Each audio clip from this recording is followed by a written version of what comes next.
பார்க்க போகிற recipe யம்மியான Maggi. So இதை மெத்தடில் செஞ்சு பாருங்கள். யம்மியாகவும் இருக்கும், மனமாகவும் இருக்கும். ஆக்சுவலி மேகி அடிக்கடி சாப்பிட்றது நல்லது கிடையாது. ஆனால் 6 monthsக்கு ஒன்ஸ் ஆர் ட்வைஸ் வந்து ஓகே. ஸோ வாங்க வீடியோக்குள்ளே போகலாம். ஸோ இன்க்ரீடியன்ட்ஸ் என்னென்னு பார்த்துடலாம்.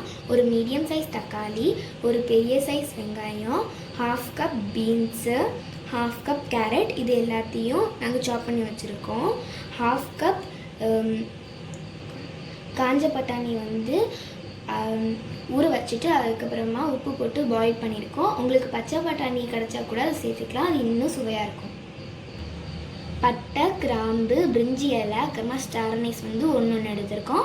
இங்கே கொஞ்சோண்டு கொத்தமல்லி எடுத்திருக்கோம். ஸ்பைசஸ் என்னென்னா 1/4 டீஸ்பூன் மஞ்சள் தூள், 1/2 teaspoon garam masala, 1 teaspoon chicken masala, 1 teaspoon மிளகாய் தூள், 1/2 டீஸ்பூன் இஞ்சி பூண்டு பேஸ்ட்டு, தேவையான அளவு உப்பு, எண்ணெய்.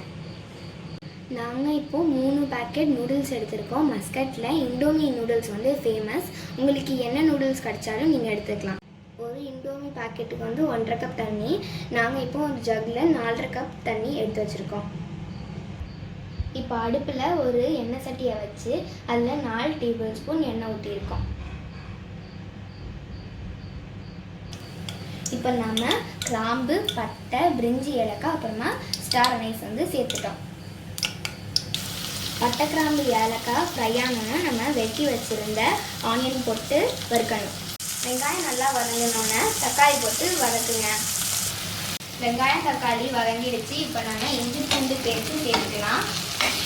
ஃபஸ்ட்டு பீன்ஸ் சேர்த்து வதக்கிக்கோங்க, ஏன்னா அது வதங்க கொஞ்சம் லேட் ஆகும். இப்போ நம்ம கேரட் சேர்த்துட்டு வதக்கிக்கோங்க. கேரட் லைட்டாக வதங்கினோன்னா கொஞ்சம் உப்பு சேர்த்துக்கோங்க. இப்போது எடுத்து வச்சுருக்கிற ஸ்பைஸ் எல்லாத்தையும் சேர்த்து ஃப்ரை பண்ணிடலாம்.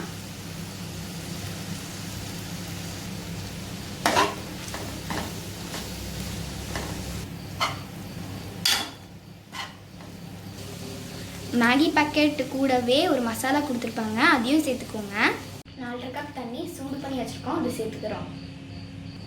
4/2 கப் தண்ணி சேர்த்தாச்சு. இப்போ இந்த தண்ணி நல்லா கொதிக்கட்டும். தண்ணி நல்லா கொதிச்சிடுச்சு. இப்போ மேகி சேர்த்துக்கலாம்.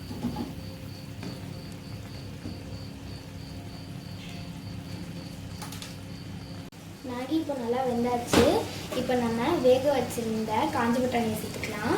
நீங்கள் பச்சை பட்டாணி சேர்த்துக்க போகிறதா இருந்தால் வெஜிடபிள் சேர்த்துக்கும் போதே ஆட் பண்ணி வதக்கிக்கோங்க.